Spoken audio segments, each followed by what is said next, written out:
Aleluia. Nós vamos tirar um tempo de oração agora, tá, gente? Para que o Espírito Santo conduza tudo. Que ele se aproprie de tudo e que ele fale com cada um de nós, amém? Então vamos orar. Pai, em nome de Jesus, mais uma vez, nós te rendemos graças por mais esse dia de vida, pela tua bondade, teu amor, teu cuidado.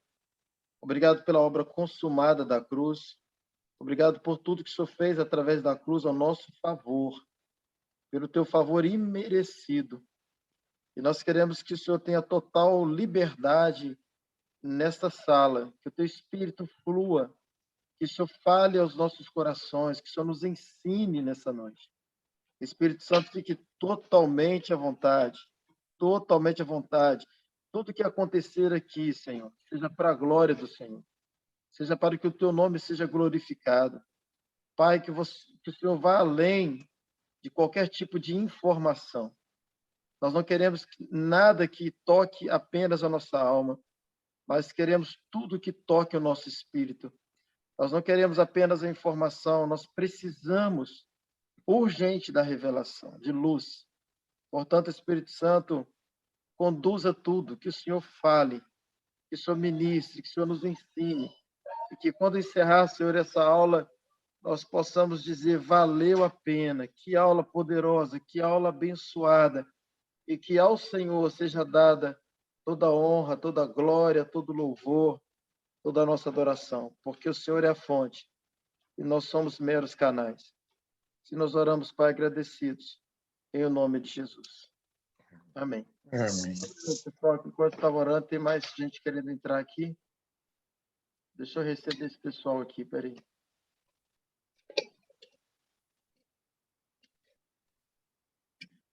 Amém. Então vamos lá, né? Pedir aos irmãos aí que dá uma fechadinha nos microfones aí, para a gente começar, para não dar microfonia na gravação. A gravação já começou. E depois a gente libera um tempo para a gente resolver questões de algumas dúvidas, depois a gente continua, tá bom? Bom, você que trouxe ou está com a sua Bíblia aí, né? Abra em Colossenses capítulo 3. Nós vamos começar por Colossenses capítulo 3, versículo 3.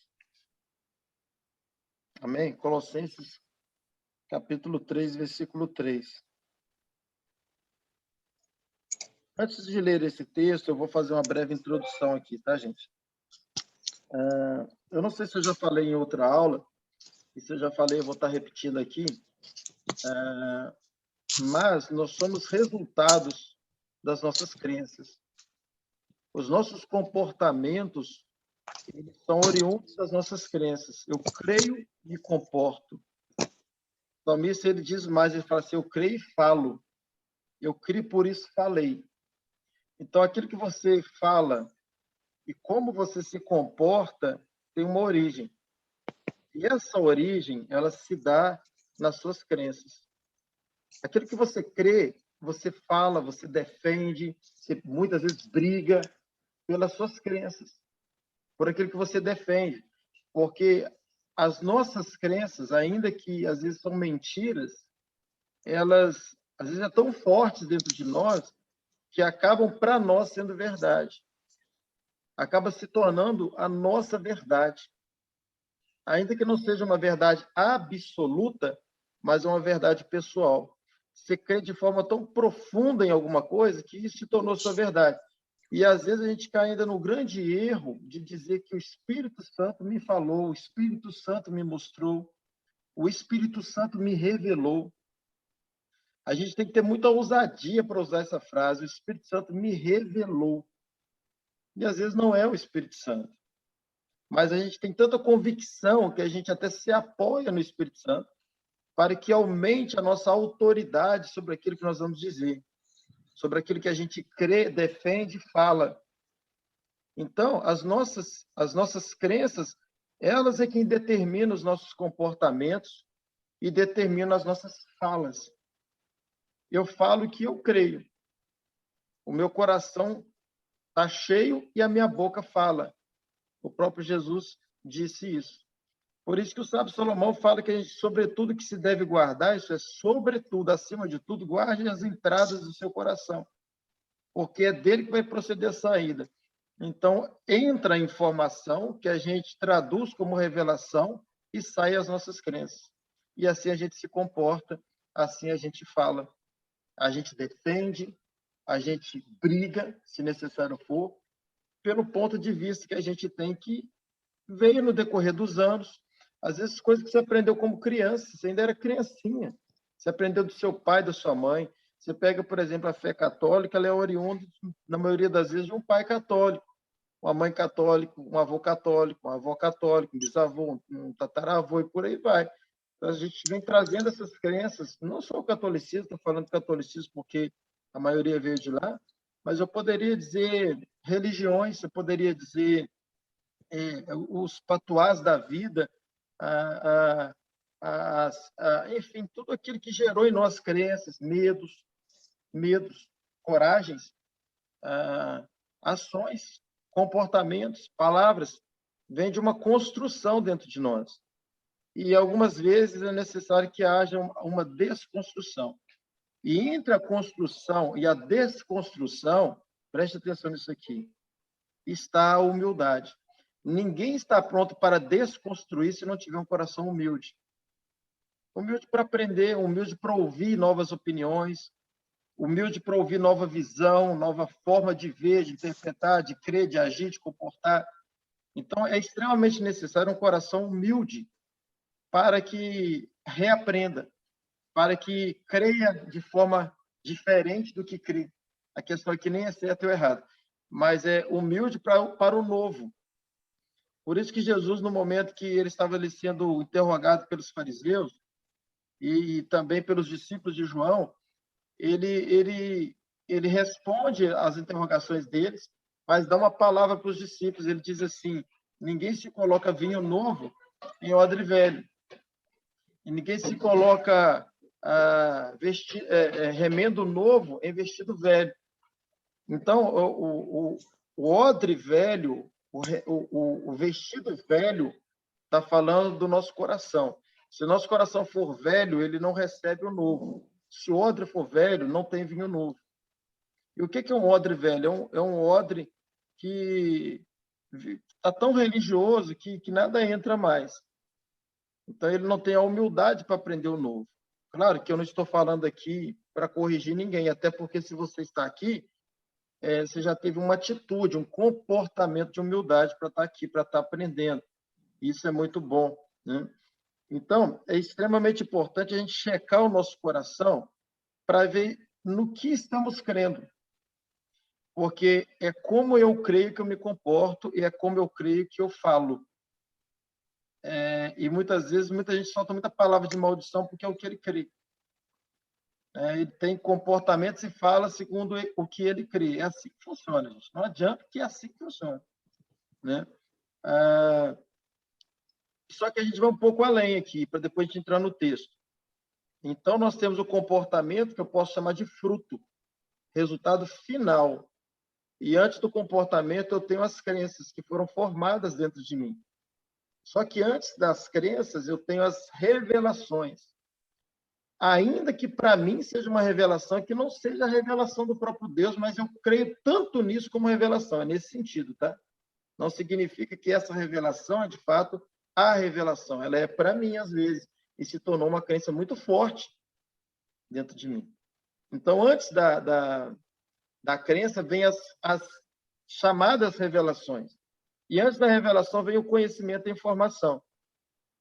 Então, a informação e o conhecimento, às vezes, algumas informações, alguns conhecimentos ficam tão fortes, tão latentes dentro de mim, que, para mim, virou minha vida.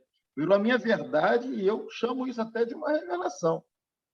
E eu quero viver isso e me comportar assim. Só que antes da informação e do conhecimento, tem algo antes ainda, que é o tempo que você dedica.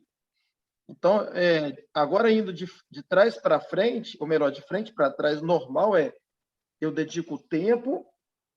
Acho que eu já falei isso numa das aulas, eu não sei se foi nas lives. Prefiro repetir do que não falar, mas vamos lá. Então, eu dedico tempo para me informar e adquirir conhecimento. Não tem como. Se você não parar para estudar, você não vai ter conhecimento e informação a mais.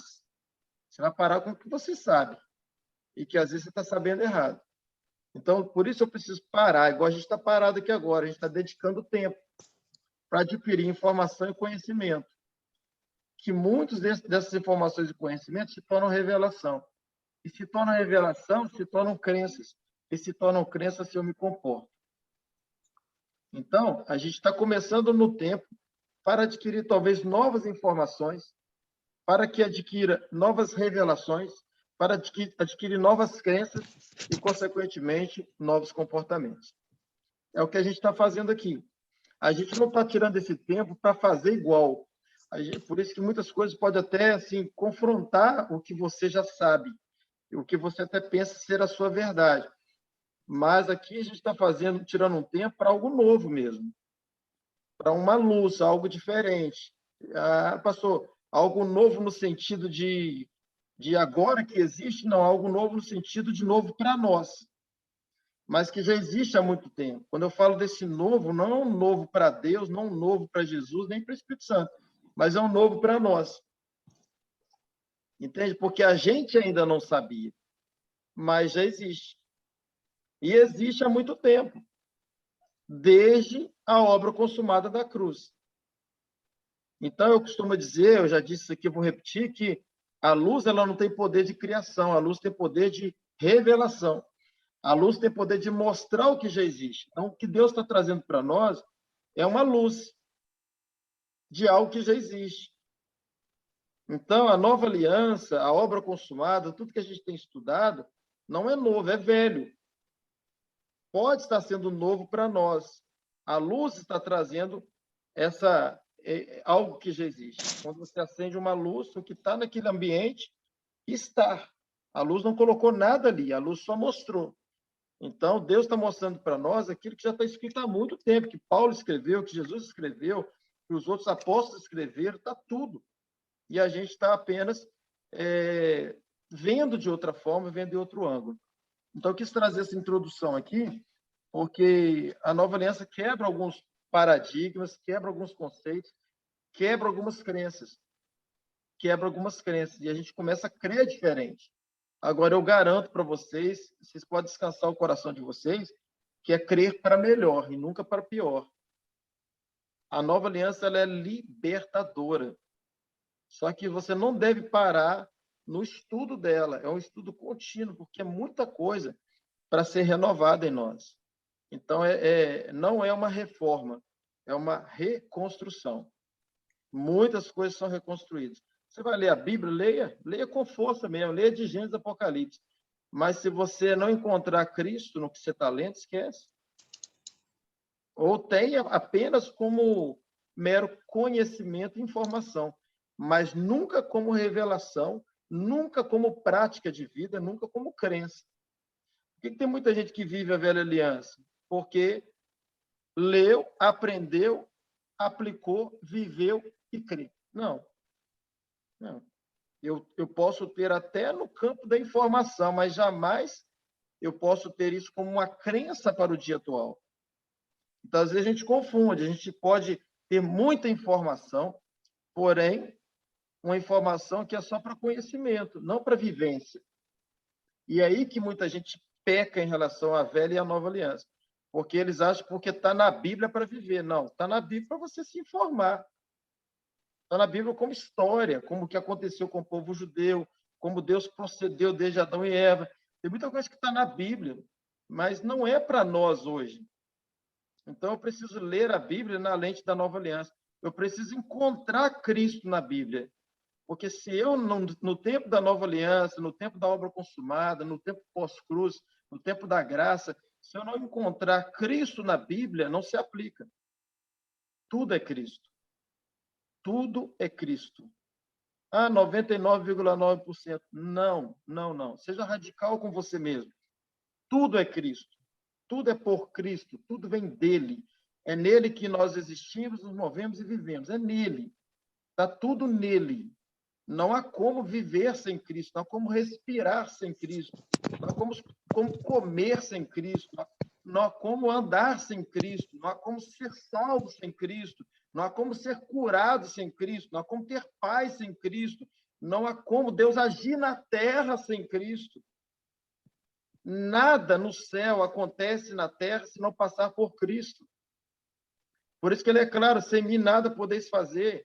Por isso que ele é claro, eu sou o caminho, a verdade e a vida, ninguém vem ao Pai senão por mim. Porque ele fala, tudo é no meu nome, é tudo Cristo. Então, quando você lê a Bíblia e não se aplica Cristo nela, no texto que você está lendo, não tem como você entrar com Cristo, é uma mera informação, é um mero conhecimento, e que é extremamente importante. Mas eu estou chamando de mero para que você entenda que tem algo mais poderoso do que isso, que é encontrar Cristo.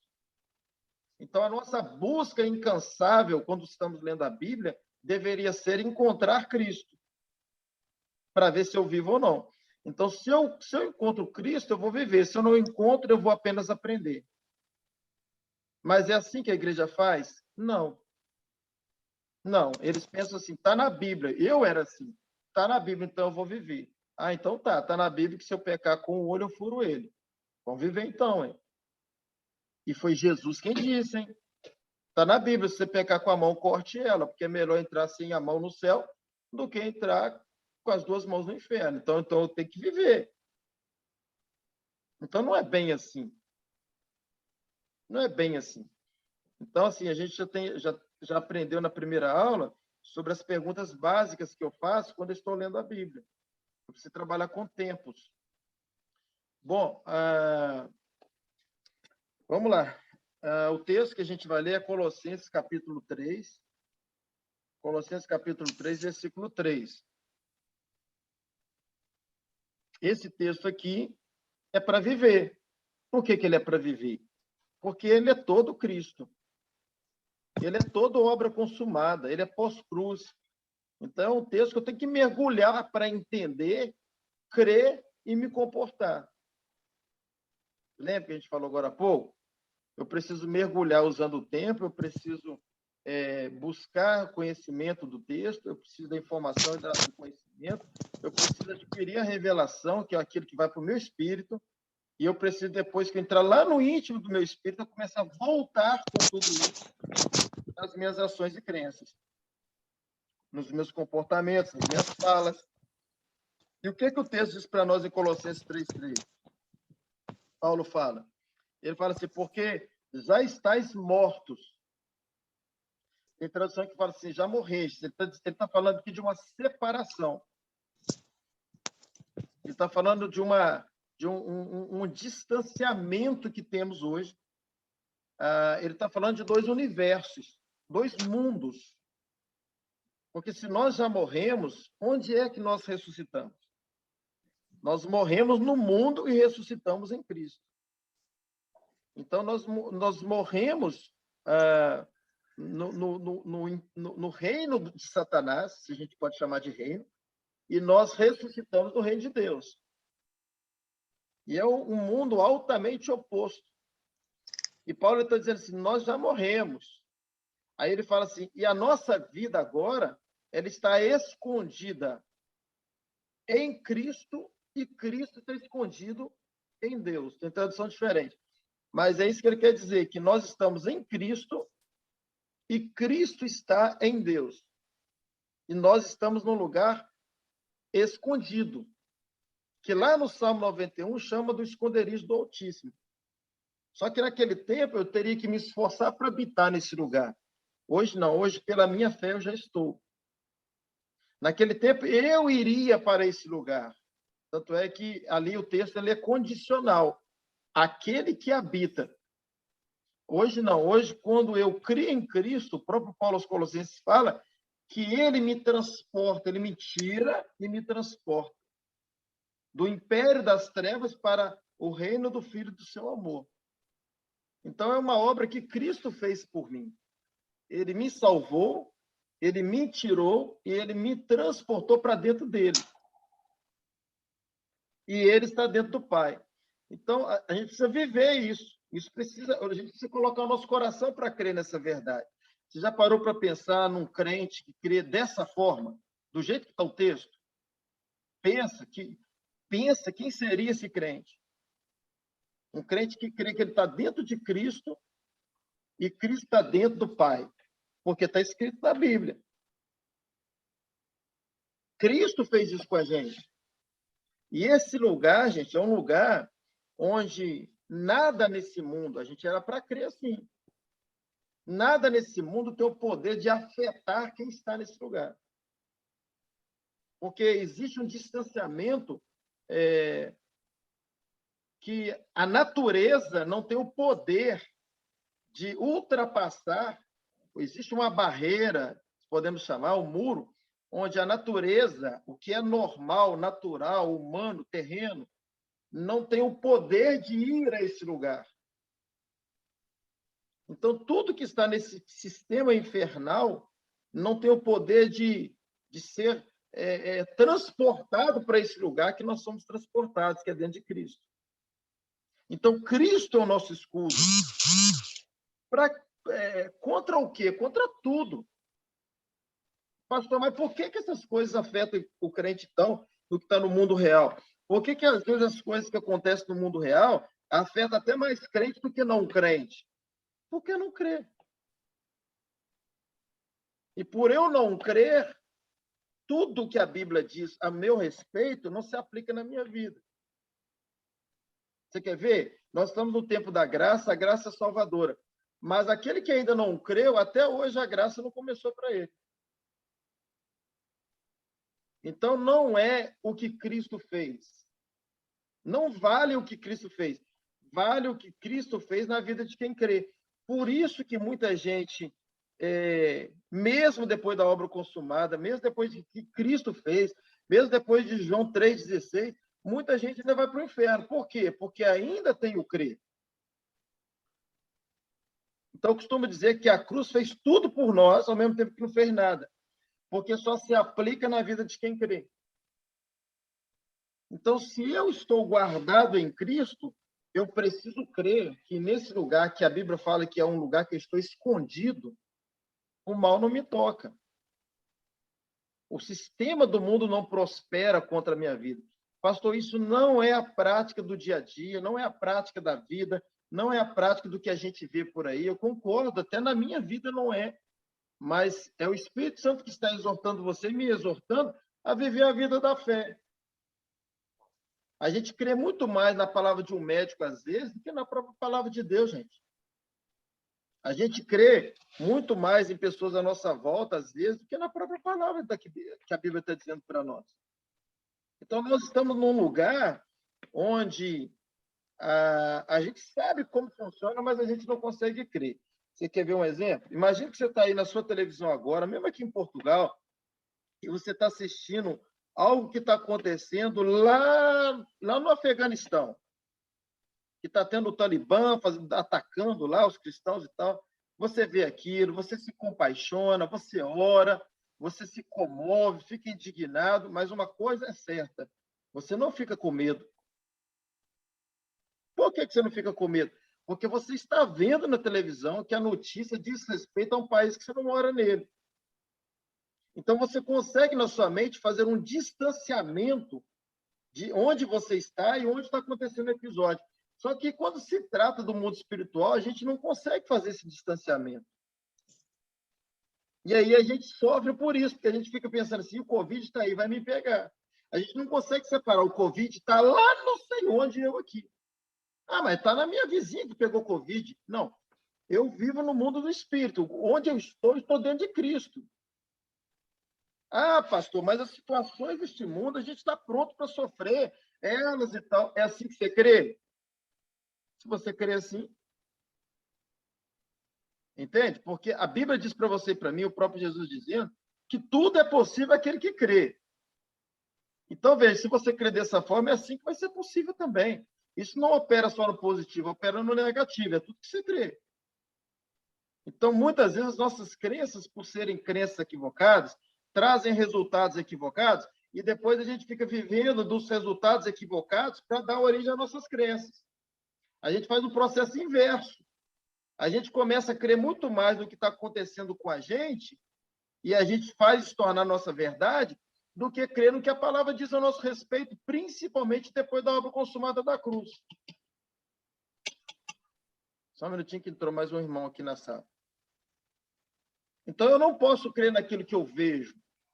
Eu creio naquilo que a palavra diz, porque aquilo que eu vejo não é crer. Não é crer. Então, olha como a gente precisa checar o nosso coração e rever alguns valores. A Bíblia diz para você e para mim que nós estamos dentro de Cristo. E Cristo está dentro do Pai. Pronto, acabou. E como se esse texto não bastasse, vamos lá mais um texto aqui. Abra aí comigo Efésios capítulo 2. Efésios capítulo 2. Olha o que Paulo fala aqui também. Muitos, infelizmente, não colocaram o coração para crer o que, de fato, a obra da cruz fez, até porque não aprenderam assim. Mas a obra da cruz nos colocou numa posição que era para a gente estar vivendo uma vida para lá do céu. Porque céu, como eu sempre digo, não é um lugar fixo. Céu é onde Deus está, gente. Se Deus for morar no Lago de Fogo, o Lago de Fogo vira céu. Onde Deus decidir fazer a morada dele, esse lugar vai virar céu. Tanto é que, se você analisar Apocalipse 21, não é a gente que vai para o céu, é o céu que vem para a terra. É Deus que vem para a terra. O tabernáculo de Deus vai estar com os homens, numa nova terra. E a terra vai virar céu. O que é a nossa eternidade? É um dia que não acaba mais, porque a gente vai encontrar com Deus, vai estar com Deus, e Deus não é trevas, Deus não tem escuridão, então nunca vai chegar a noite. Essa é a nossa eternidade, estar com aquele que é luz, e que nunca mais vai chegar a noite. Então vai ser um dia que não acaba mais. Essa é a nossa eternidade. A Bíblia diz que essa cidade não vai precisar de luz, porque é a própria luz. Então, onde Deus vai, ele é luz. Onde Deus vai, ele é céu. Porque ele é o próprio céu. É ele quem faz do ambiente céu. Agora, preste atenção. Eu creio que você crê assim. Eu creio que você crê assim. Que onde Deus vai, vira céu. Porque ele é o próprio céu. E a razão de ser céu aquele lugar é porque Deus está lá. Então, quando Deus vier para a terra vai virar céu. Eu sei que você crê sim. É fácil crer sim. Agora, você quer ver o que é difícil? Você crê que a sua vida é céu, então, hein? Porque Deus está em você. Deus habita em nós. Agora, por que a gente não crê que a nossa vida é um céu? É por causa da nossa fé limitada. A gente limita a nossa fé. A gente limita a obra da cruz. A gente não consegue entender o nível do que é ser filho de Deus. E onde isso nos levou. Por causa de ensinamentos equivocados. Quando você pega Efésios 2, como eu falei que a gente ia ler, Paulo diz assim, olha, eu vou ler a partir do 1, mas o que interessa mais para nós está um pouco à frente. Mas ele fala assim, olha, e vos vivificou, estando vós mortos em vossos pecados e ofensas, em que noutro tempo andaste segundo o curso deste mundo, segundo o príncipe das potestades do ar, do espírito que agora opera nos filhos da desobediência. Ele está falando do outro povo onde estávamos. Ele fala assim, entre os quais todos nós também antes andávamos, nos desejos da nossa carne, fazendo a vontade da carne e dos pensamentos, e éramos, por natureza, filhos da ira, como os outros também. Mas Deus, que é riquíssimo em misericórdia, pelo seu muito amor com que nos amou, estando nós ainda mortos em nossas ofensas e pecados, nos vivificou juntamente com Cristo, pela graça sois salvos. E no versículo 6 fala assim, e nos ressuscitou juntamente com ele, e olha agora, e nos fez assentar nos lugares celestiais em Cristo Jesus. Onde nós estamos? Assentados nos lugares celestiais. Nós estamos numa posição de governo e não de sermos governados. Então, o que a gente vê hoje é muito mais filhos de Deus sendo governados por um sistema, governados por enfermidades, governados por o que está acontecendo, por tudo que vem por aí, governados até pelo próprio Satanás, do que ser governo. Porque o reino de Deus, ele foi, ele é e ele será. Então, nós estamos no reino de Deus. E quem está no reino é rei. Nós somos reis. E rei é o quê? Rei é autoridade, reino é governo, reino é domínio, rei é domínio, reino é poder. Então, a posição que nós estamos, que fomos colocados, dentro de Cristo, assentado com Cristo, reinando com Ele, porque nós já reinamos. O reino de Deus chegou desde quando Jesus começou a pregar, arrepender-vos, porque é chegado a vós o reino. Então, a partir do momento que nós cremos, nós estamos na posição de reis. Pedro já diz na sua primeira carta, no capítulo 2, versículo 9, que nós somos sacerdócio real, povo adquirido, nação santa. Então, nós somos reis. Nós temos autoridade, nós temos governo, nós temos domínio, nós temos poder. Você quer ver uma coisa? Onde que o mundo espiritual está? Você já parou para pensar nisso? Onde que o mundo espiritual está? Ah, pastor, eu acho que o mundo espiritual ele tá nos ares. Ele está em algum lugar por aí. Não é assim que a gente pensa, a maioria? Aí ele está... O que mais faz sentido para nós, francamente, né? É que o mundo espiritual está nos ares. Assim como fala que a potestade, as potestades estão nos ares, né? Então, a gente crê que o mundo espiritual são os ares. Esse ambiente que a gente não vê. Mas não. Não, não. O mundo espiritual está dentro de nós. Ele está dentro de nós. É de dentro para fora. Nós somos espíritos. E nós estamos no espírito. Então, o mundo espiritual ele está dentro de nós. Por isso que Paulo fala aos Coríntios o quê?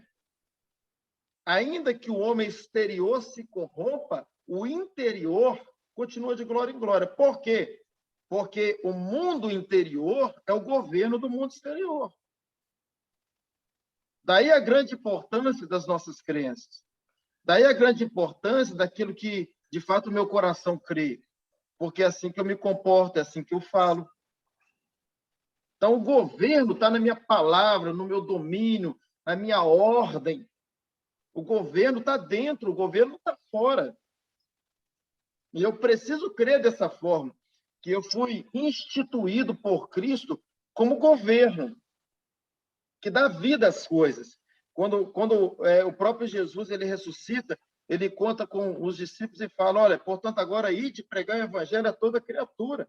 Aquele que crê e for batizado será salvo, aquele que não crê será condenado. E olha agora, e estes sinais vão seguir os que crerem. Você acha que o sinal vai sair andando atrás da gente? Não, não é isso que ele está querendo dizer. Ele está dizendo que esse sinal vai para dentro da gente.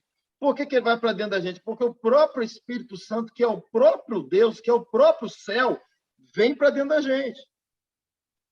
Então, quando eu me torno um crente, não é quando eu me torno pastor, apóstolo, reverendo, não. Quando eu me torno um crente, no meu primeiro dia de crente, na minha primeira hora de crente, os sinais passam a me seguir. Sinais de quê? Em meu nome expulsarão demônios. Olha só, olha o governo. Falarão novas línguas, pegarão em serpentes, comerão coisas mortíferas, não lhes fará mal algum, imporão as mãos sobre os enfermos e serão curados. Então, existe dentro de mim um governo, uma autoridade, um domínio, um poder para mudar qualquer situação exterior. Não é o mundo exterior que governa o meu interior. É o meu interior que governa. E quem governa tem autoridade, tem o domínio, tem o poder de mudar qualquer situação. Por quê? Porque somos bons? Porque nós somos leões, fera no que faz? Porque a gente é excelente? Não. Nós somos vasos de barro. Não é a gente em si que governa. O que a gente precisa é entender que o Cristo que é rei está em nós. E ele governa através de nós. Só que ele quer que a gente creia, porque quando eu creio, o que eu faço, o que eu me comporto, é o que ele comportaria. Olha só, quando você lê 1 João capítulo 4, versículo 17, vamos abrir não por causa do tempo. Olha só esse texto, será que você crê nisso mesmo? Será que eu creio nisso mesmo? Deixa eu me colocar no meio aqui. Olha o que João fala. Depois você lê com calma lá. Agora não, deixa para depois. Fala assim, olha, assim como ele está se referindo a Cristo, nós somos neste mundo. Não está falando um dia na eternidade, não. E nem nós seremos, não. Ele fala assim, olha, assim como ele nós somos neste mundo. Como que a gente precisa crer nisso, irmão? A autoridade, o poder, o governo, o domínio que eu tenho, porque Cristo está em mim. Então, toda autoridade, todo poder, todo domínio está em mim. Nenhuma situação exterior, nenhum problema, nenhuma peste, nenhuma praga, nada exterior é maior do que Cristo. Isso a gente sabe. Só falta saber um pouquinho mais. A gente precisa saber que esse Cristo, que nada é mais poderoso do que ele, habita em mim, reina em mim e através de mim. Se materializa em mim e através de mim. Eu só preciso dar lugar para isso, pela minha fé. E crer que nada que é externo tem poder de abalar o homem interno. E nunca, irmãos, nunca relacione com essas coisas, nunca tente crer nessas coisas baseado no seu comportamento ou baseado, como eu falei, eu comporto assim, por isso eu creio. Não. Nunca relacione com Deus ou com a palavra ou com o que a gente está falando aqui. Nunca tente crer baseado na sua meritocracia. Porque você não vai crer nunca nisso. E é isso que a maioria faz. Não tem nada a ver com meritocracia. Não tem nada a ver com o seu comportamento. Seu comportamento é depois, é o resultado final, é o fruto. Então, não olha para o comportamento. É aí que a gente fala. Essa é a grande sacada do diabo. O diabo, o que ele faz, irmãos? Ele simplesmente fez... Olha para mim aqui, para meus dedinhos. O diabo ele não mudou muita coisa, não. Ele só fez assim, ó. Irmãos, pensa comigo. O diabo, se você analisar bem, a grande sacada do diabo não é abrir igreja. Ele podia estar concorrendo com os crentes. Pensa assim, não. Ele poderia estar abrindo igreja por aí. Mas por que não abre igreja? Porque se Jesus tem a igreja dele, ele poderia ter a dele também. Claro que tem uma ou outra por aí. Mas ele está muito tímidozinho nas suas igrejas. Ele não abre igreja. Por que não abre igreja? É simples, irmãos. Primeiro que ele vai ter que falar a verdade. Se a igreja é dele, ele vai ter que colocar lá, a igreja de Satanás. E se ele falar a verdade, tem algo errado, porque ele é o pai da mentira. Esse é o primeiro ponto. O segundo ponto que não abre igreja, porque ele sabe da burocracia que é abrir uma igreja, registrar, pagar aluguel, comprar cadeira, som, aquela burocracia toda de igreja. Então, ele não abre igreja, mas sabe uma coisa que ele faz? Infelizmente, é triste dizer isso, ele faz muito bem, ele traz confusão na igreja aberta, que é a igreja de Cristo. Então, o que ele fez lá no Éden, ele tem feito dentro das igrejas. E a confusão que ele faz, irmãos, não é pregar a mentira, é distorcer a verdade. Então, quando ele fala, por exemplo, que você tem que viver a Bíblia, aí você pensa que é uma revelação de Deus. Aí você fala assim, não, eu tenho que viver a Bíblia toda e tal. E parece bacana isso, mas é do diabo isso. Você não tem que viver a lei. Então, ele apenas distorce. Você quer ver outra coisa? Quando ele fala assim, olha, vai para o monte, paga preço, que ele ainda usa a linguagem como se Deus estivesse falando, porque eu vou te dar. Aí você pensa que é Deus falando. Aí você faz jejua, ora, busca, paga preço para receber. Mas a Bíblia não fala sobre isso. Em nenhum lugar na Nova Aliança. Fala na Velha. Nada que eu faço vai pagar um preço maior do que Cristo pagou por mim. Ah, pastor, mas eu conquistei muitas coisas pagando preço. Porque Deus é bom.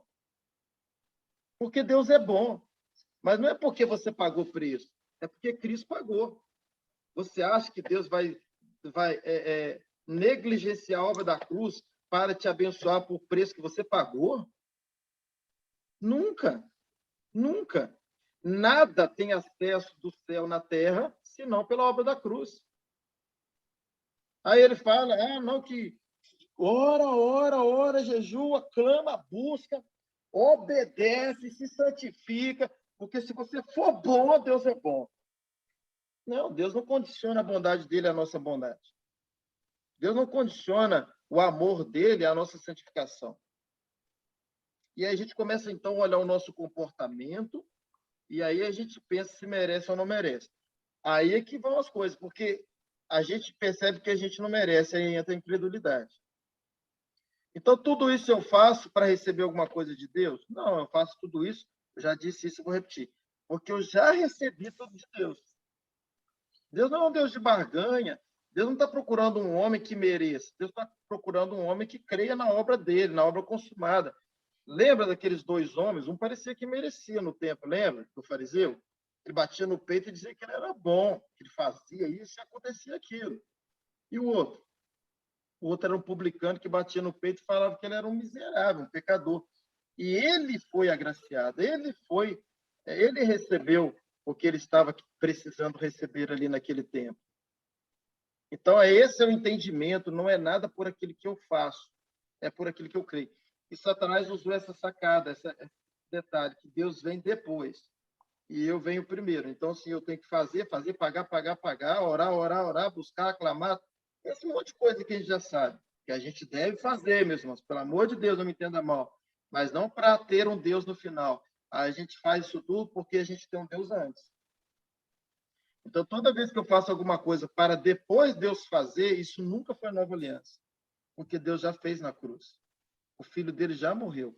Então, tudo isso eu faço, sim, porque ele fez por mim, e eu faço com comportamento de gratidão, de amor, de estar com ele, de comunhão com ele, de ser tão bom estar com ele, mas não para que ele faça alguma coisa na minha vida que a obra da cruz já fez. Senão, eu estou dizendo que a obra da cruz não foi suficiente.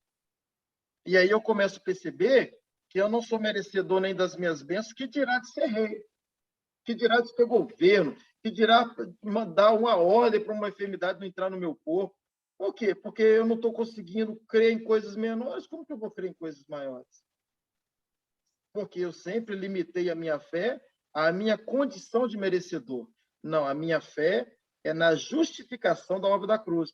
A minha fé é porque Cristo pagou e me colocou numa posição de rei, de governo. Cristo está em mim, eu estou em Cristo. Eu vou falar sobre mais dois pontos aqui para a gente encerrar a aula, mas nesse momento eu vou dar uma paradinha. Se alguém quiser perguntar alguma coisa, falar alguma coisa bem rapidinho, se for uma pergunta, seja bem objetivo, aí você pode abrir seu microfone e perguntar. Aí depois eu vou continuar falando um pouquinho mais para respaldar tudo que a gente está falando aqui. Alguém quer fazer alguma pergunta? Pastor, a primeira aula foi sobre as 3 perguntas, a segunda sobre a aliança de sangue, a terceira foi o evangelho, é simples, né? E hoje está sendo a 4ª aula. Aí hoje, qual seria o tema assim, de hoje? Evangelho Simples, parte 2. É porque eu não encerrei, eu não encerrei esse tema semana passada. A gente está dando continuidade, tá, gente? Tá, Leandro? Sim. Amém. Só para me registrar aqui. Uhum. Amém. Alguém quer fazer alguma pergunta, gente?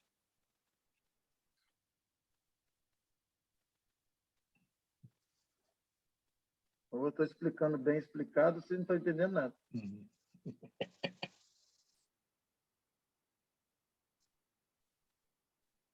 Bom, então vamos mais, né?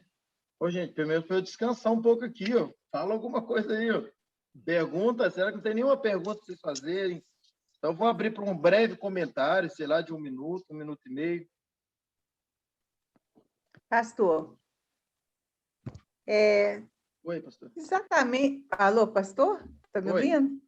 Estou.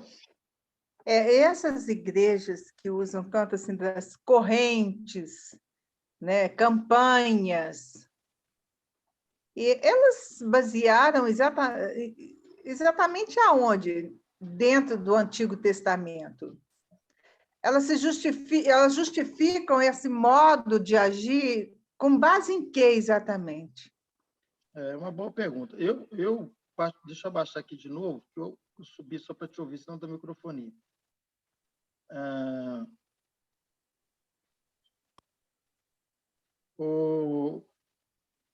Alessandro, eu não desativei nada de vocês aqui, não, tá?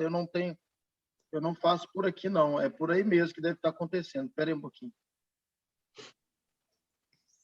Deixa eu ver se... Só um minutinho, gente.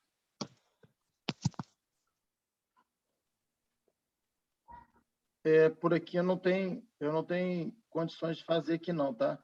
Deve ser alguma coisa por aí. O Reuel está dando ideia de tentar sair e entrar de novo, Alessandro. O problema é ele tentar entrar de novo, eu não ver aqui, ele ficar do lado de fora. Melhor deixar assim por enquanto. Vamos lá.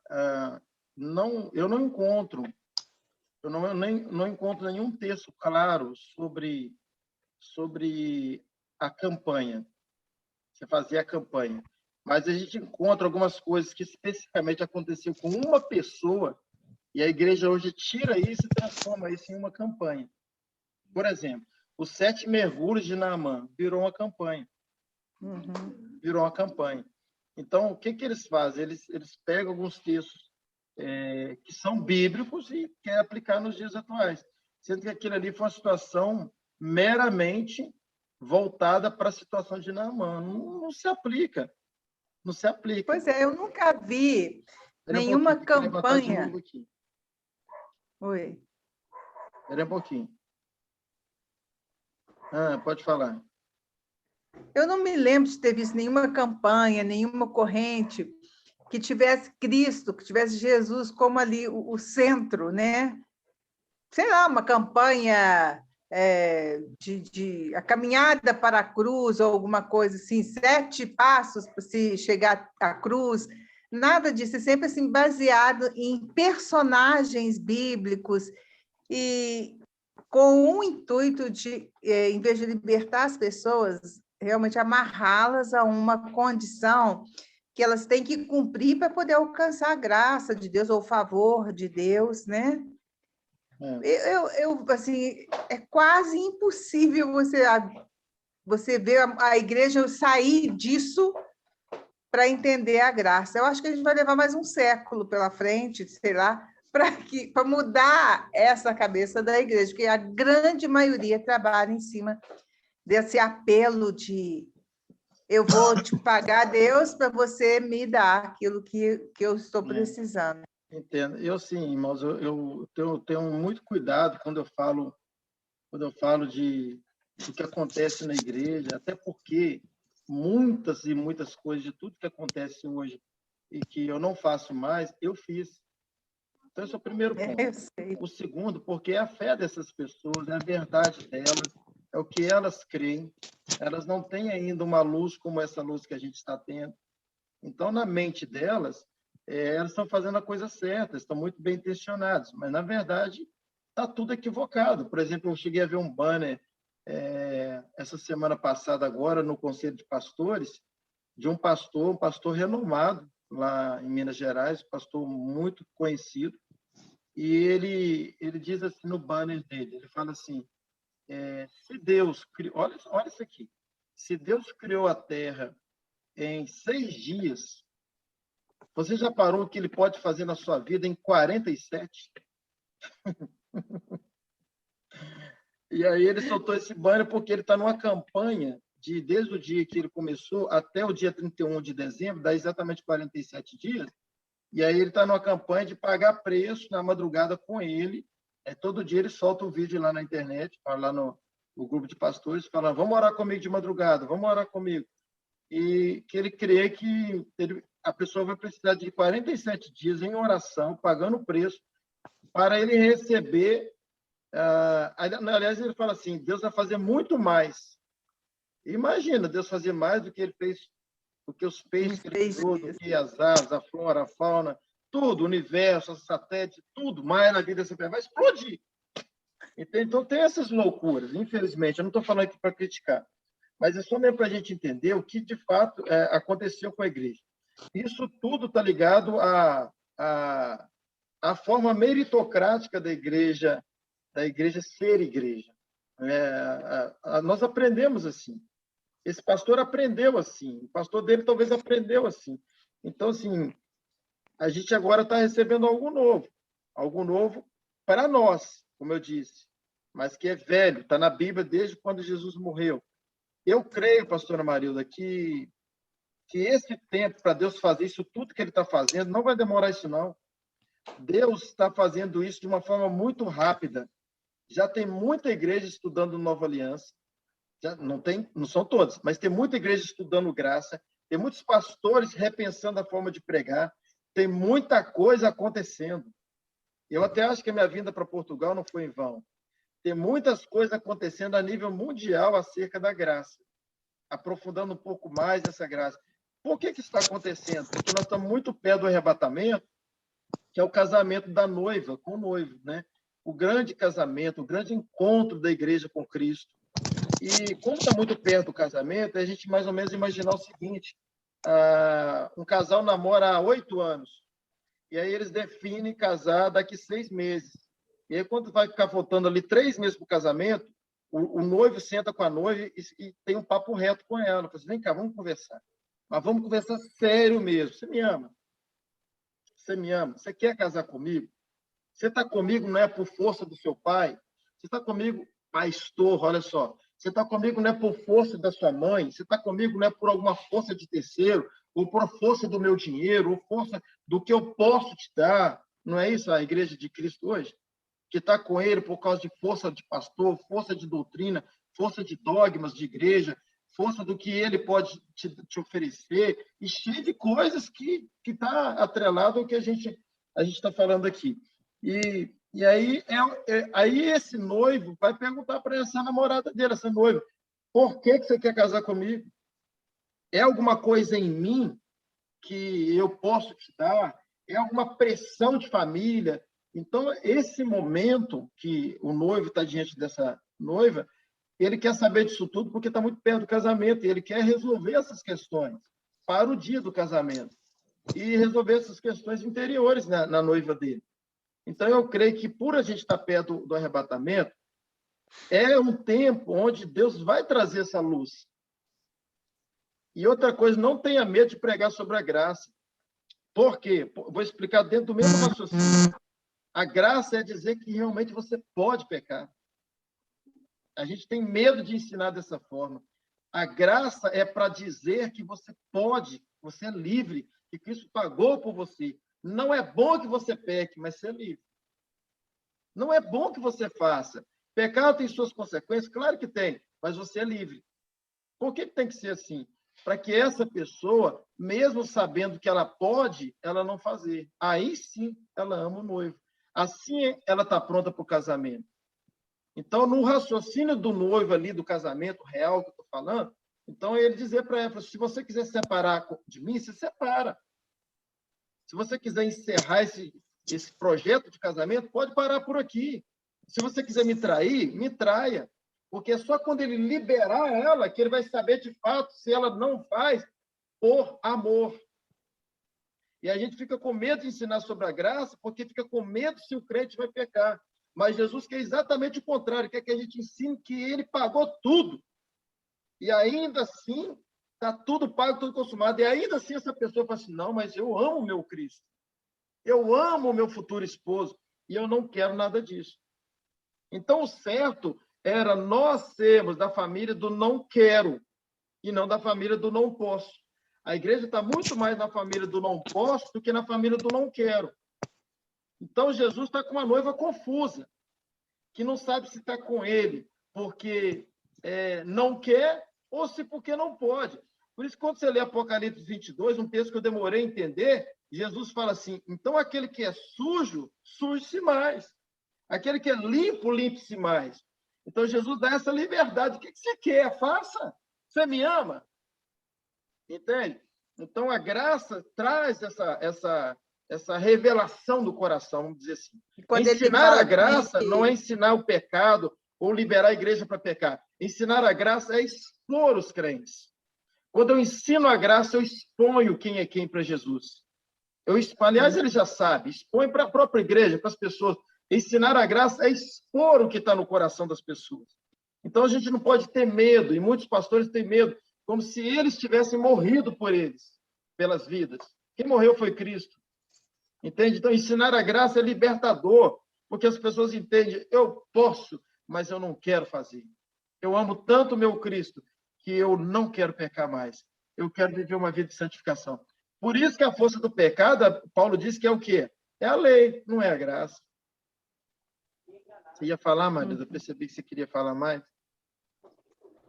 Eu esqueci. Eu esqueci o que eu ia falar. Não, você citou Apocalipse, e o texto também é Apocalipse, que ele fala assim, que seja frio ou seja quente, porque o morno ele não suporta. Né? Esse que fica titubeando entre não fazer porque não pode, e não porque não quer, né? A pessoa fica nessa mornidão, ela tá ali, mas não está de coração inteiro, né? E outra coisa que eu queria te perguntar, você acredita que essa nova revelação da graça teria tudo a ver com o avivamento que a gente espera antes do arrebatamento? Eu creio que sim, apesar de que a gente precisa diferenciar avivamento de despertamento. Tem muita gente que pensa muito nisso ainda.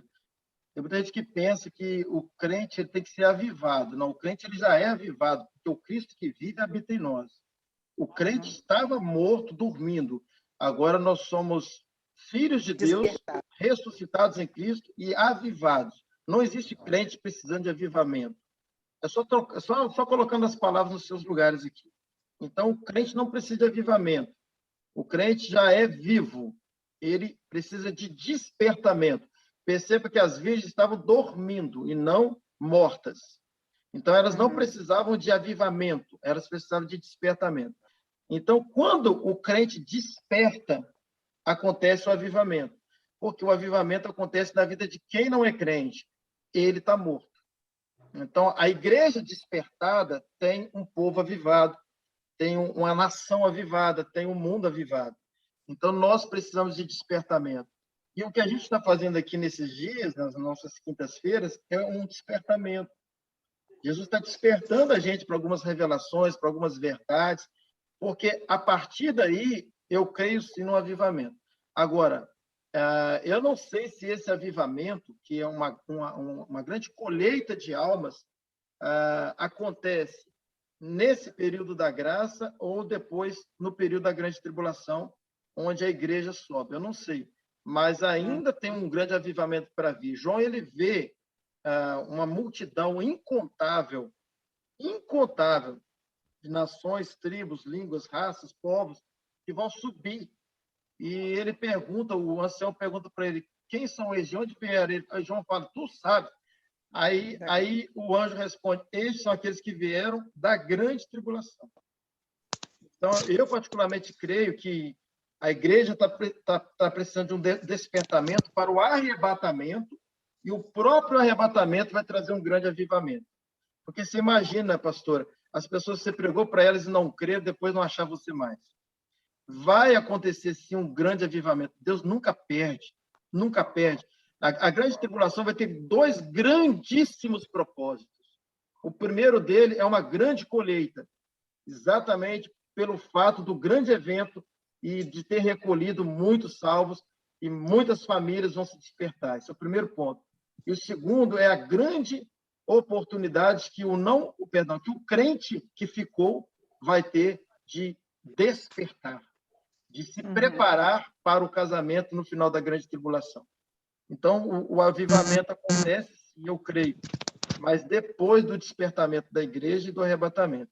Eu não consigo ver, claro, eu estou dizendo na minha interpretação, eu não consigo ver um avivamento no tempo da graça, eu consigo ver um despertamento da igreja no tempo da graça para um grande avivamento no início da grande tribulação.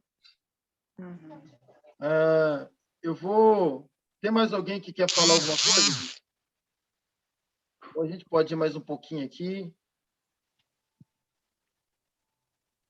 Só a pastora mesmo, né? Então, vamos lá, sempre acrescenta, né? O que vocês falam, perguntam, me ajuda aqui também. Mas vamos lá. Eu só queria, gente, ler mais um texto com vocês, ou dois, se der tempo. Eu queria que vocês abrissem comigo em Romanos, capítulo 5. Romanos, capítulo 5. Lembrando que a gente está falando de quem somos em Cristo, né? A nossa autoridade, o nosso governo, o poder que temos em Cristo. Nós somos reis e a gente precisa operar como reis, a gente precisa nos comportar como reis, governar, dar ordem, comando, autoridade. E a natureza tem que nos obedecer, porque a gente aprendeu na escola secular que o concreto é aquilo que eu pego e o abstrato é aquilo que eu não consigo tocar. Mas, na verdade, é o contrário. O concreto é o que eu não vejo, o que eu não pego, e o abstrato é o que eu pego. Tudo que você vê nessa terra é abstrato porque é temporal. Tudo é temporal, por isso é abstrato. O que é concreto? O que é concreto é o espírito. O que é concreto é o Deus que está dentro de você e que você está dentro dele. Isso é concreto. Então, o eterno é que é concreto. O restante é tudo abstrato. E o concreto é mais poderoso que o abstrato. Então, nós temos algo muito mais concreto dentro de nós do que o que a gente pensa que é concreto, mas é abstrato. A nossa casa, o patrimônio que a gente tem, o dinheiro que a gente tem, tudo que tem nesse mundo, para nós cristãos, é abstrato. Vamos lá, Romanos capítulo 5, versículo 17, Paulo fala assim, olha, pois se pela ofensa de um só a morte reinou por esse, ou pelo pecado de um só, falando de Adão, muito mais os que recebem a abundância da graça e o dom da justiça reinarão em vida por um só Jesus Cristo. Então, preste atenção nisso aqui, gente. Eu não sou rei porque eu mereço. Eu não tenho autoridade, governo, domínio sobre qualquer situação que venha me afligir, porque eu mereço, porque eu paguei preço, porque eu orei, eu busquei. Não. Eu tenho isso tudo. Eu posso isso tudo, porque eu creio. Porque eu recebi de graça. Então, todo o meu governo que Deus me deu não é porque eu mereci, mas é porque eu criei. Olha o texto que está dizendo, não sei se você prestou atenção. Porque se pela ofensa de um só a morte reinou por esse, muito mais os que recebem. Quando você recebe alguma coisa de alguém, o que você pagou por isso? Quando você recebe um presente, o que você pagou por isso? Quando alguém te dá alguma coisa, o que você pagou? Nada. O texto está dizendo que muito mais os que recebem a abundância da graça. Então, a abundância da graça, ela é de graça, não tem preço, a gente recebe. É um presente. E o Paulo continua dizendo, fala assim, e o donativo, presente, da justiça, que é o próprio amor dele. Nós somos justos porque ele nos justificou. Aí fala assim, então esses que recebem a abundância da graça e o dom da justiça reinarão em vida. Reinarão em vida. Então nós fomos chamados para reinar em vida. E um rei tem autoridade. Um rei é soberano. Vou dar mais um texto aqui, para a gente encerrar. Mateus, capítulo de número 16, é um texto que muita gente conhece. Mateus, capítulo 16, versículo de número 18, por ali. Tá? Perto do 18. A gente vai encontrar uma passagem que vou mais direto ao assunto aqui. Jesus fala para Pedro assim, Pedro, tu és pedra. E sobre esta pedra eu vou edificar a minha igreja. E as portas do inferno não prevalecerão contra ela. Tudo que vocês ligarem nessa terra, eu vou ligar no céu. E tudo que vocês desligarem nessa terra, eu vou desligar no céu. Olha só, Pedro, tu és pedra. E sobre esta pedra eu vou edificar a minha igreja. Eu vou começar a minha igreja. E as portas do inferno vai perder. Não vai prevalecer. E tudo que vocês ligarem na terra, eu vou ligar no céu. Tudo que vocês desligarem, eu desligo no céu. Essa pedra que Jesus está dizendo ali, ela não é o próprio Pedro. É ele é a rocha, ele é a grande pedra. Mas ele está dizendo que Pedro também é pedra. A teologia ensina que, e está certo esse ensinamento, que Pedro é um fragmento dessa pedra. Para a gente entender, o que Jesus está dizendo é o seguinte, é como se a rocha estivesse falando para uma brita. Brita Eu sou a grande rocha. Você é pedra. E através dessa pedra as casas serão edificadas. Porque através de você e mais um monte de vocês, um monte igual a você, eu vou construir, eu, a grande rocha, vou construir muitas casas. Pedra, você, Pedrinha Brita, você vai ter muitas irmãzinhas, irmãos. Vocês vão se unir e vão trazer grandes construções e vão todos saírem de mim para essas grandes construções. É isso que Jesus estava dizendo. Ele estava dizendo para Pedro, Pedro, eu começo em você, mas através de você muitos virão.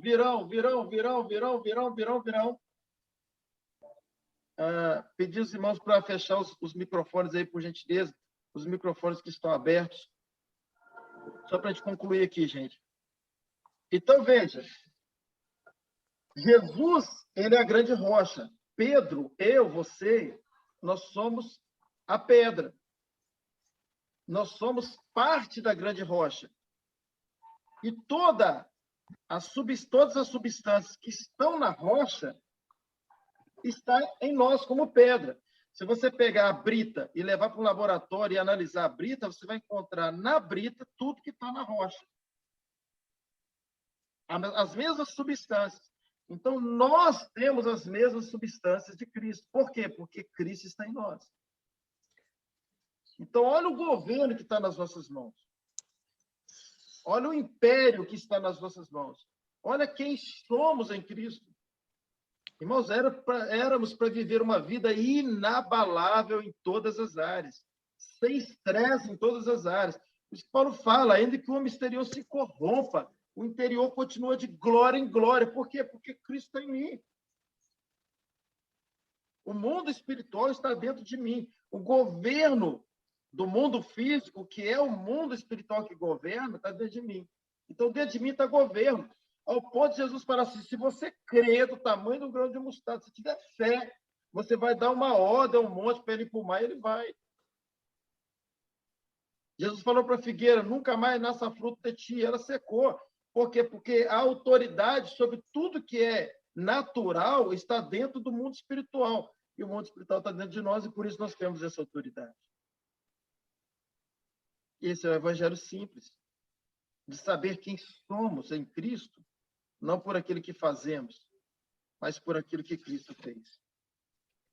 Amém, gente? Eu vou parar por aqui. Com algumas coisinhas para trás aqui, mas Deus é bom. A gente fala em outra oportunidade. Alguém quer falar mais alguma coisa? Senão a gente já vai partir para o encerramento. Pastor, eu estou ouvindo o senhor falar aí e me vem à mente aqui, assim, porque nada é por meritocracia, né? Não somos nós que fazemos. E muitas vezes, muitos pregadores, muitos, até mesmo pastores mesmo, né? Eles buscam, né? Não por si só, mas às vezes acaba entrando dentro desse sistema, né?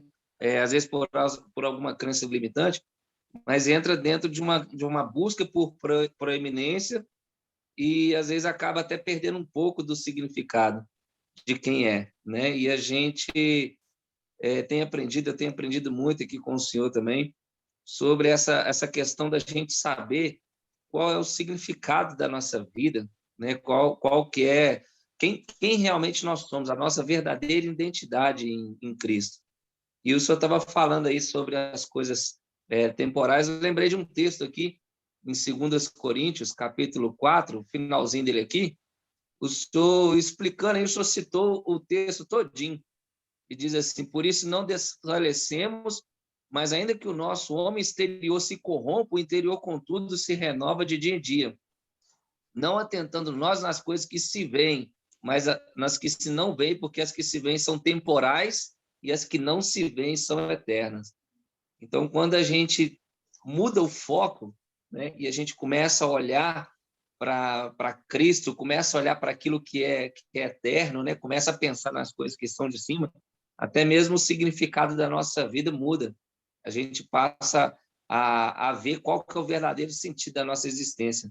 e o nosso propósito, né, de subir na cruz, de ser Cristo, no caso. Muito bom, glória a Deus, né? Glória a Deus. É muito boa a sua participação, tá, Leandro? Como sempre. Mas é isso, gente. Eu volto a dizer que, como eu disse numa outra ministração, que a vida hoje que a gente precisa buscar incansavelmente é a vida da fé. Não é a vida de fazer nada, é a vida do crer tudo. Entende? É crer em tudo aquilo que Cristo fez por nós. Não deixa nada para trás. Não deixa nada para trás. Cristo fez, creia, se aproprie, viva, declare, profetize. Vai orar, ore a obra da cruz, ore a obra consumada da cruz. Está tudo nela. Está tudo nela. Viva o melhor dessa terra. Não tenha medo de nada. Não deixa nada te parar. Declare, profetiza. Está consumado, está pago. Nada tem o poder de entrar no meu mundo interior e ditar as regras. Eu não sou governado. Eu sou governo. Amém? Mas eu não sou governado por nada, senão por Cristo apenas. Eu sou governo. Eu sou governo, eu sou autoridade, eu sou domínio, eu sou poder. Nada supera isso. Um dia perguntaram para Billy Graham, fizeram a proposta a Billy Graham, isso é fato, se ele queria ser presidente, ele estava cotado como presidente dos Estados Unidos. E quando o partido foi fazer o convite para ele falou assim, não, por que eu desceria de cargo? Por que eu desceria de cargo? Nós temos o maior cargo, o nosso cargo está acima de qualquer governo, qualquer domínio, de qualquer nação, de qualquer rei, ministro, presidente. Nós somos embaixadores de um reino, nós somos governo, nós somos autoridade. Essa não é a nossa pátria. Nós temos governo para mudar qualquer situação. A gente vê a igreja aí procurando amizade com a política, se envolvendo na política, dependendo da política. Essa igreja, ela sim pode, como cidadão, querer sim, seus direitos, nada errado. Mas a igreja de Cristo não vive dessas medicâncias espirituais ou físicas. Não vive. Não é disso que a gente vive. A gente não está, a gente não está nesse nível deles. É baixar de cargo. Nós somos embaixadores de um reino. Nós somos espetáculos para o mundo. Basta a gente saber, crer piamente na nossa identidade, na nossa natureza. Nós vamos viver o propósito. Nós vamos viver em um nível de vida que nada que é terreno tem o poder de alterar os nossos ânimos, de trazer qualquer tipo de ansiedade, preocupação, medo, pânico, terror. Não, irmãos, nós somos igreja. Nós somos a eclésia de Deus nessa terra. O Cristo que morreu na cruz, ressuscitou, venceu Satanás, expulsou o demônio, fez tudo o que fez. Ele está dentro de nós. E nós estamos dentro dele. Há uma fusão. Então, nós somos chamados para governo. Nós fomos chamados não para ser governados. Amém, meus irmãos lindos, amados, abençoados? Então, nós vamos encerrar por aqui e quinta-feira que vem tem mais. Eu creio que daqui umas 3 aulas, mais ou menos, já vai dar para estar organizado aqui para dizer para vocês até onde nós vamos, tá? Claro que Deus, às vezes, acaba trazendo alguma coisa a mais e atrasa um pouquinho o esboço que a gente prepara. Igual esse esboço eu preparei para uma aula, já deram 2 aulas e ainda ficou algumas coisinhas para trás. E a gente precisa também dar liberdade ao Espírito Santo, para não ficar também uma escola com muita coisa faltando, né? Muitas pendências. Mas eu creio que daqui umas 3, 4 aulas já vai dar para vocês, para vocês terem uma noção até onde nós vamos chegar à conclusão da nossa aula. Tá? Mas tem muita coisa ainda que eu quero estar passando para vocês e eu sugiro que vocês sejam bastante perseverantes. A gente está vivendo um tempo de muita inconstância, muita falta de perseverança, e essas pessoas que acabam perdendo, infelizmente. A aula vai estar disponível para vocês também aí no grupo, tá? Quem quiser assistir de novo, assista, vai buscando mais profundidade em tudo que foi falado. Quiserem falar lá no grupo também, a gente vai estar liberando lá para falar de hoje para amanhã. Fiquem à vontade. Ok? Então, vamos encerrar por hoje. Se vocês quiserem abrir aí os microfones para despedir. Pastor, semana que vem, então, vai ter continuação dessa aula? Vai, esse pouquinho que ficou para trás aí? Vai ser o Evangelho Simples, parte 3? Eu não sei, tem alguma coisinha aqui, eu vou estar